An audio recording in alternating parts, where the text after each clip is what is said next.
example of her approach to understanding categorization.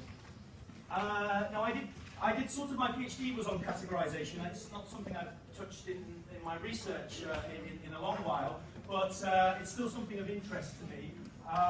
So this is why I chose this topic, because it was quite nice to revisit some of these old papers in writing the lecture. Okay, so what are categories? What are concepts? One way to sort of think about this is to think of what it would be like if we didn't have categories, if we didn't have concepts. Now, Borges is a South American author, or was, I think he's dead now. He's very much in the sort of magic realist tradition. Very, very nice writer, certainly worth reading his work. He presents to us in one of his short stories you'll find in the book Labyrinths, a story about a teenager called Thunes. And Thunes is someone who we could say doesn't possess categories. For Thunes, he remembered not only every leaf of every tree, of every wood, but also every one of the times he had perceived or imagined it. He was almost incapable of ideas. Not only was it difficult for him to comprehend that the generic symbol dog embraces so many unlike individuals of diverse sizes and forms, it also bothered him that the dog at 314, a dog seen from the side, should have the same name as a dog seen from the front. Now, no individual in the world is like Thunes. We all have categories, but this would be deeply disabling.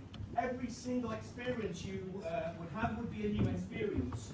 And therefore you wouldn't be able to learn from your past knowledge.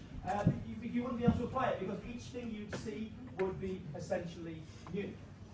So, Thunes is actually deeply disabled as a result of his inability to form abstract categories.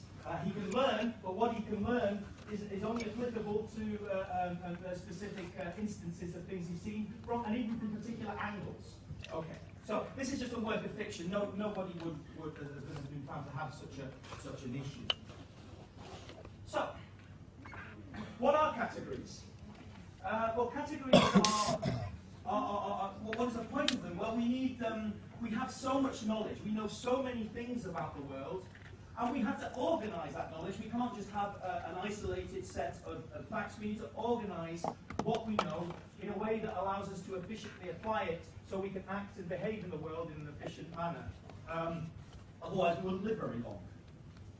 And it's obviously utterly impractical to try and treat every single instance of a thing as a unique occurrence, because things aren't really unique occurrences. There are repetitions in the environment, and every character essentially is the same, so it makes sense to have a concept of a carrot, rather than seeing them, as Thunes did, as each separate, totally separate things with no relationship amongst them.